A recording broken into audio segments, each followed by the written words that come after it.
107.8 FM Himgiri की आवाज, आपकी अपनी आवाज में मैं हूँ आज ज्योति, आप सभी के साथ तहे दिल से इस्तकबाल करती हूँ आप सभी का। और आज की मुलाकात करने का एक बहुत ही खास रीजन है, क्योंकि जैसे कि आप सभी जानते हैं कि हम हमेशा आप सभी से जुड़ते हैं कुछ ऐसी बातों को लेकर जिसके जरिए हम आपकी जिंदगी में कुछ खुशियों के रंग घोल सकें, आपको शारीरिक या मानसिक तौर पर स्वस्थ रख सकें। और कोविड के इस दौर की बात करें तो कोविड के इस दौर ने हमें बहुत कुछ सिखाया है, खास तौर पे हमारी हेल्थ की यानी कि हमारे स्वास्थ्य की हमारे लिए कितनी अहमियत है, ये हमने बहुत अच्छे से जाना है। कहीं ना कहीं वो भाग दौड़ भरी जिंदगी में ये चीज हमने नजरअंदाज की। लेकिन अगर स्वास्थ्य की बात करते हैं तो स्वास्थ्य का आयुर्वेद से भी एक बहुत खास रिश्ता है। सदियों से हम आयुर्वेद से जुड़े हैं। इस कोविड के दौरान बहुत सारी चीजें आयुर्वेद की ऐसी हमारे लिए कारगर साबित हुई जो हमें एक स्वस्थ लाइफस्टाइल जीने के लिए प्रेरित करती है, इंस्पायर करती है और बहुत सारी शारीरिक और मानसिक परेशानियों से हमें दूर रखती है। तो आज इसी से जुड़े हुए कुछ खास बात करने हमसे जुड़े हैं डॉक्टर नवीन जोशी जी, जिनसे हम बात करने वाले हैं आयुर्वेद का हमारी जिंदगी में क्या महत्व है, खास तौर पे इस कोरोना काल में। तो चलिए बिना किसी देर के करते हैं डॉक्टर नवीन जोशी जी से कुछ खास बातें। तो सबसे पहले डॉक्टर नवीन जोशी जी, तहे दिल से आपका स्वागत करना चाहेंगे हम हिमगिरी की आवाज, आपकी अपनी आवाज में। बहुत बहुत धन्यवाद मैडम। तो सर बेसिकली सबसे पहला सवाल ये मैं पूछना चाहूंगी कि आयुर्वेद का हमारी जिंदगी में महत्व क्या है? जी, बहुत अच्छा सवाल आपने पूछा मैडम। आयुर्वेद का हमारी जिंदगी में ये महत्व है कि आयुर्वेद जीवन को जीने की एक कला का नाम है। इसको हम वे ऑफ लाइफ कहते हैं। यानी कि हम सुबह उठने से लेकर रात को सोने तक पूरी की पूरी हमारी जो जीवनचर्या है, जिसे हम दिनचर्या कहते हैं, और रात्रिचर्या और इवन ऋतुचर्या, इन सभी का समावेश आयुर्वेद में होता है। तो आयुर्वेद जीवन को जीने की एक कला का नाम है। जी बिल्कुल, जीवन को जीने की एक कला का नाम है। और अगर हम जीवन में आयुर्वेद को शामिल करते हैं, किस तरह एक पॉजिटिव इम्पैक्ट हमारी जिंदगी में पड़ता है, एक सकारात्मक पहलू हमें देखने को मिलता है? देखिए, आयुर्वेद केवल शारीरिक स्वास्थ्य की बात नहीं करता, आयुर्वेद मानसिक स्वास्थ्य की बात भी करता है। जी, हमारे यहाँ एक कॉन्सेप्ट है, शरीर और मन ये दोनों ही स्वस्थ नहीं होंगे, हम अल्टीमेट स्वास्थ्य के गोल को पूरा नहीं कर सकते। तो मन के स्वास्थ्य को ध्यान करने के लिए बहुत सारी प्रक्रियाएं हमारे यहाँ बताई गई है, जिसे हम पॉजिटिविटी कहते हैं, जिसमें कि योग है, ध्यान है, प्राणायाम है, ये सभी चीजें आती है। तो जीवन को जीने का पूरा एक अंदाज जो है वो हमें आयुर्वेद सिखाता है, जो ब्रह्म मुहूर्त में जागरण से लेकर के आपका कैसा आचार होना चाहिए, कैसा विचार होना चाहिए, कैसी थॉट्स प्रोसेस होनी चाहिए, ये सभी चीजें हमें आयुर्वेद बताता है। जी बिल्कुल। और इन दिनों अगर डॉक्टर नवीन जोशी जी हम आयुर्वेद को जोड़ते हैं सिचुएशन से, इन हालातों से, कोविड के हालातों से, तो जैसे कि हम सभी जानते हैं कि बहुत ज़्यादा मुश्किल जो हालात हैं, सिचुएशन है, हम उनका सामना कर रहे हैं, धीरे धीरे सिचुएशन संभल रही है। तो इस तरह के संक्रमण से बचने के लिए आयुर्वेद हमें कितना ज़्यादा मदद करता है, कितना ज़्यादा इफेक्टिव होता है? देखिए, आयुर्वेद में आज कोविड के दौरान हमने इस बात को महसूस किया है कि जो हमारे शरीर में संक्रमण है वो अपने अपने रूपों को बदलते हुए आते जाते हैं। तो आपने देखा कि कोरोना की पहली वेव आई, फिर दूसरी वेव आई, और वो लोग इसमें सरवाइव कर गए, वो लोग बच गए जिन्होंने अपनी लाइफस्टाइल, अपनी रोग प्रतिरोधक क्षमता को ठीक ठाक दिन की थी। हमारे यहाँ ये कॉन्सेप्ट ही नहीं है कि ये कोविड का वायरस है या कोविड ये का दूसरा स्ट्रेन है। हमारे यहाँ कहा गया है कि आप किसी भी प्रकार का आप अपने क्षेत्र को यानी अपने शरीर को इतना मजबूत करें जिससे कि आपके अंदर बाहर से आने वाला कोई भी बीज, चाहे वो किसी भी वायरस के रूप में हो, वो आपको प्रभावित न कर सके। तो हमारे यहाँ जो बेसिक फोकस है आयुर्वेद जो है वो हमारे इंटरनल जो हमारी इम्यूनिटी है, जिसे हम आजकल इम्यूनिटी कहते हैं, हालांकि ये बहुत लॉन्ग टर्म प्राप्त होती है, उस पर बहुत जोर देता है हमारा आयुर्वेद। और मैं आपको एक बहुत महत्वपूर्ण बात बताना चाहूंगा कि हमारे यहाँ आयुर्वेद में शरीर को एक एज अ होल ट्रीट किया जाता है। हम किसी अंग विशेष को अलग से ट्रीट नहीं करते। तो हमारे शरीर में वो सभी चीजें होती है जो बाहर होती है, तो हमें अपने आप को उन चीजों से ठीक रखना है अगर, तो हमें वही बात मैं कहूंगा कोविड के दौरान जो हमने देखा कि हमने अपनी, जहां तक हम अपनी चीजों को, अपने जो हमारे बहुत पुराने जो परंपराएं थी, हमने जैसे कि हम नमस्कार करते थे। मैं छोटा सा एग्जाम्पल आपको देता हूँ जी। हमने उसको छोड़ करके हाथ मिलाना शुरू किया। यानी कि हमारे यहाँ बहुत पहले से परंपरा रही कि आप नमस्कार करें, प्रणाम करें, यानी कहीं ना कहीं एक प्रकार से हम कांटेक्ट से दूर रहने की बात करते थे। मैं आपको बताना चाहूंगा कि हमारे यहाँ 8,000 साल पहले महर्षि सुश्रुत, जिनका नाम आज के आधुनिक चिकित्सा विज्ञान के लोग भी उसे फादर ऑफ सर्जरी कहते हैं, उन्होंने कहा कि अगर आप किसी ऐसे व्यक्ति के संपर्क में आते हैं तो आपको कुछ ऐसे रोग हो सकते हैं जो औपसर्गिक रोग होते हैं, जिसको हम कहते हैं कि जो संक्रामक रोग होते हैं। और उसके लिए आपको उसका उपाय उन्होंने आज से हजारों साल पहले बताया कि आप सोशल डिस्टेंसिंग फॉलो कीजिए। और आज देखिए, आज वही हमें कोविड अप्रोप्रिएट बिहेवियर के अंतर्गत फॉलो करना पड़ रहा है। जी बिल्कुल। तो कह सकते हैं कि सदियों पहले ही इन चीजों की बात हो चुकी है, जो कहीं ना कहीं हमारे बदलते हुए लाइफस्टाइल की वजह से हम भूल चुके थे और आज उन्हीं को हमें फॉलो करना पड़ रहा है। तो डॉक्टर जोशी, मैं यहाँ पे एक सवाल और आपसे पूछना चाहूंगी कि आपने इम्यूनिटी की बात की। इम्यूनिटी को बूस्ट करने के लिए इन दिनों हम बहुत सारे उपाय जो है उनको फॉलो कर रहे हैं, अपना रहे हैं। तो आयुर्वेद को अगर हम इससे जोड़ते हैं तो कितना कारगर साबित होता है? किस तरह आयुर्वेद हेल्प करता है हमें हमारी इम्यूनिटी को बूस्ट करने के लिए? जी, बहुत अच्छा सवाल है आपका और बहुत लोगों के मन में ये प्रश्न आता है।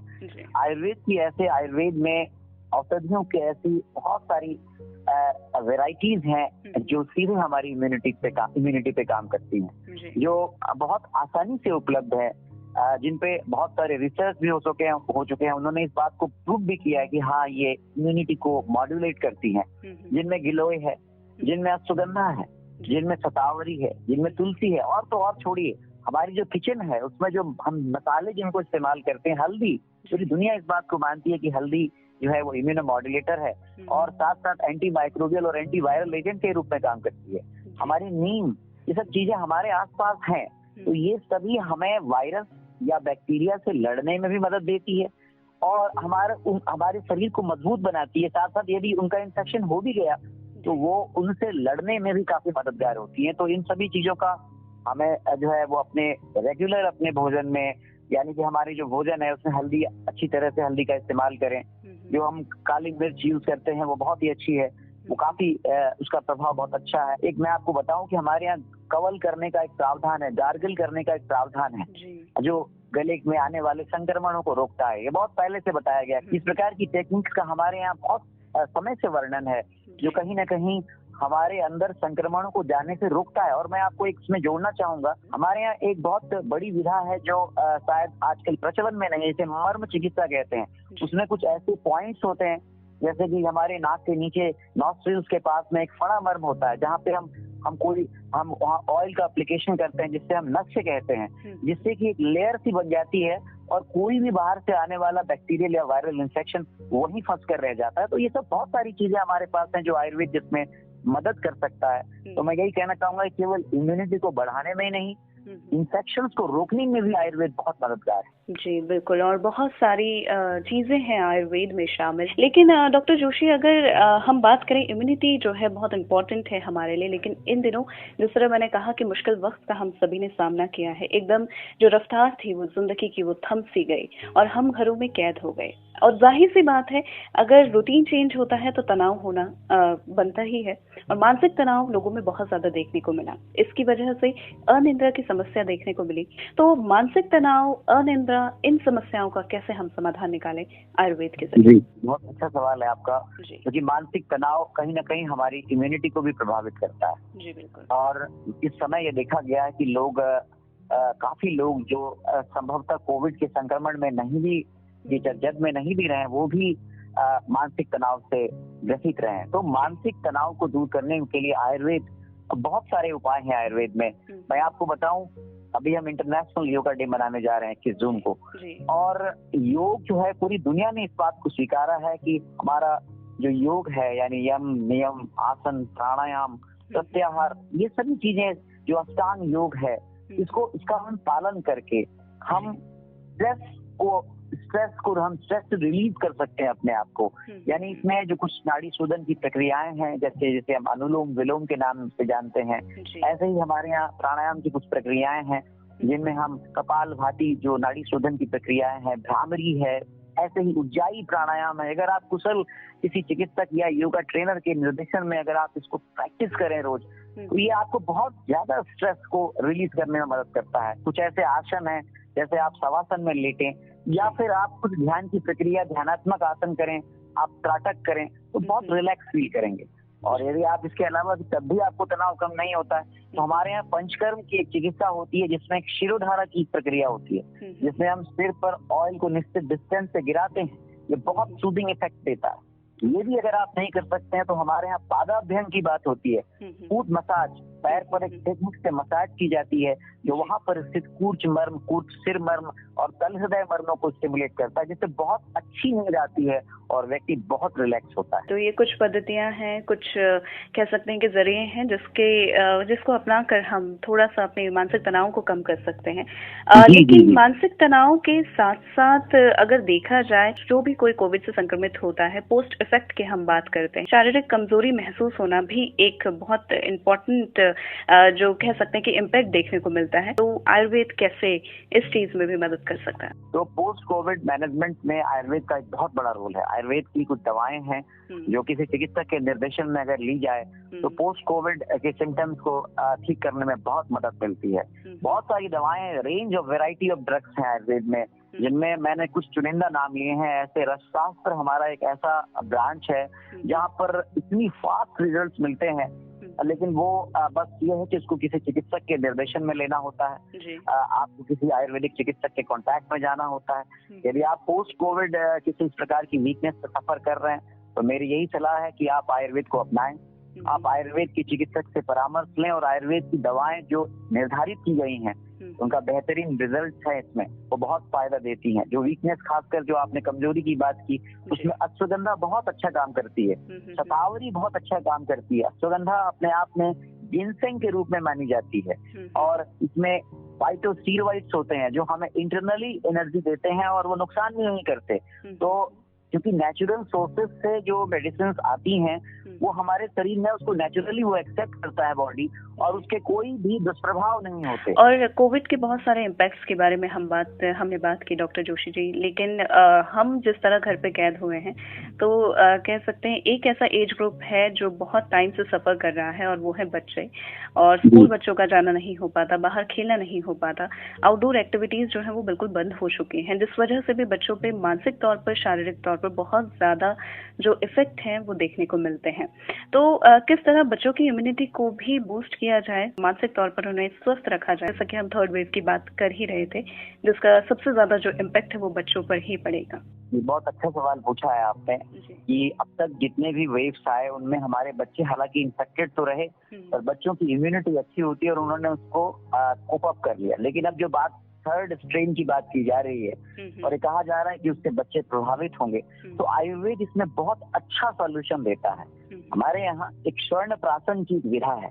स्वर्ण प्राशन जो है काश्यप संहिता में कुछ मध्य वर्ग की दवाओं के साथ में गोल्ड की प्रिपरेशंस को मिला करके एक ड्रॉप्स के रूप में हम देते हैं और पर्टिकुलरली उसके लिए दिन निर्धारित है।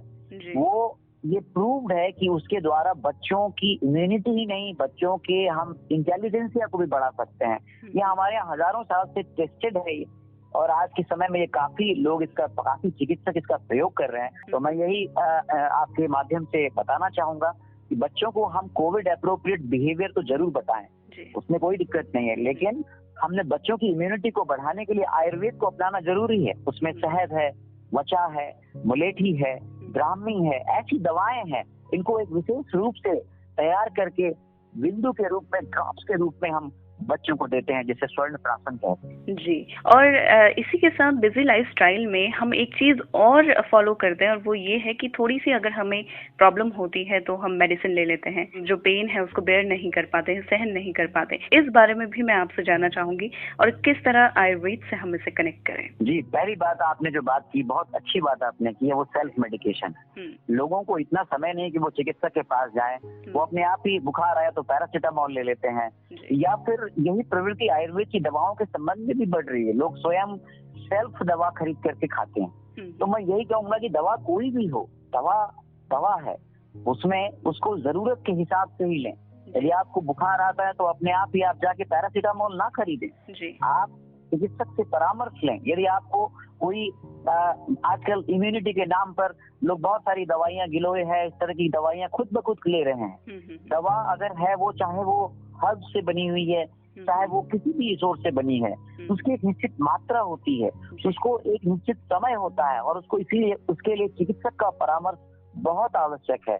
इसीलिए सेल्फ मेडिकेशन ना करें। जी, तो लोगों के दिल में ये भी भ्रांति होती है कि आयुर्वेदिक दवा है तो कोई आपको नुकसान नहीं होगा, साइड इफेक्ट्स नहीं होंगे। इस बारे में आप क्या कहना चाहेंगे? ये बिल्कुल गलत है जी। किसी भी दवा, चाहे वो आयुर्वेद हो, चाहे होम्योपैथ हो, चाहे एलोपैथ हो, हर दवा का साइड इफेक्ट होता है। यदि साइड इफेक्ट नहीं है तो वो दवा इफेक्ट ही नहीं कर रही है। बिल्कुल एडवर्स इफेक्ट नहीं होता है ये हम कह सकते हैं, पर साइड इफेक्ट तो होता है जी। पर ये साइड इफेक्ट आयुर्वेद की दवाओं में कम होता है, क्योंकि बेसिकली हम फॉर्मुलेशंस देते हैं। तो अगर एक कोई केमिकल कंपोनेंट साइड इफेक्ट करता है तो दूसरा काउंटर करता है। फिर भी हम ये नहीं कह सकते कि किसी ने त्रिफला चूर्ण लिया और अगर मात्रा से अधिक ले लिया तो उसको 10 लग जाएगी, इसमें कोई शक नहीं है। यदि किसी ने ब्राह्मणी बटी अगर मात्रा से अधिक ली तो उसको जो है उसके साइड इफेक्ट झेलने पड़ेंगे, निश्चित है।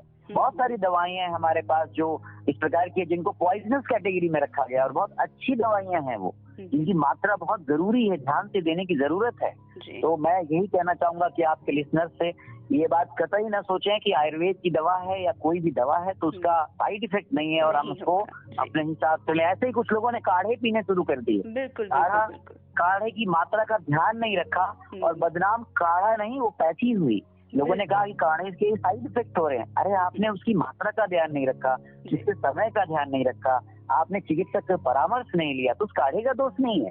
जी तो डॉक्टर जोशी जी, आपने बहुत सारे जो अहम सवाल हैं उनके जवाब हमारे लिस्टर्स तक पहुंचाए, लेकिन मैं जानना चाहूंगी एक बहुत ही अहम सवाल का जवाब, यानी कि स्वस्थ जीवन का मंत्र।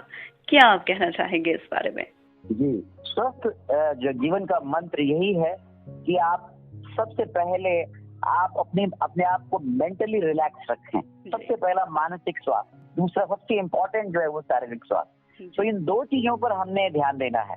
कहने का अर्थ ये है कि हमें अपने शरीर का स्वयं इंश्योरेंस करना है। इंश्योरेंस का अर्थ है कि हमें अपने शरीर का पूरा ख्याल रखना है। मैंने पहले भी कहा और आयुर्वेद जो लास्ट में मैं आपको एक बात कहना चाहूंगा, कहता है समदोषः समाग्नि समधातु मन क्रिया प्रसन्नात्मेन्द्रिय मना स्वस्थ मिति मेदिय। इसकी जो लास्ट लाइन है वो बहुत इंपॉर्टेंट है।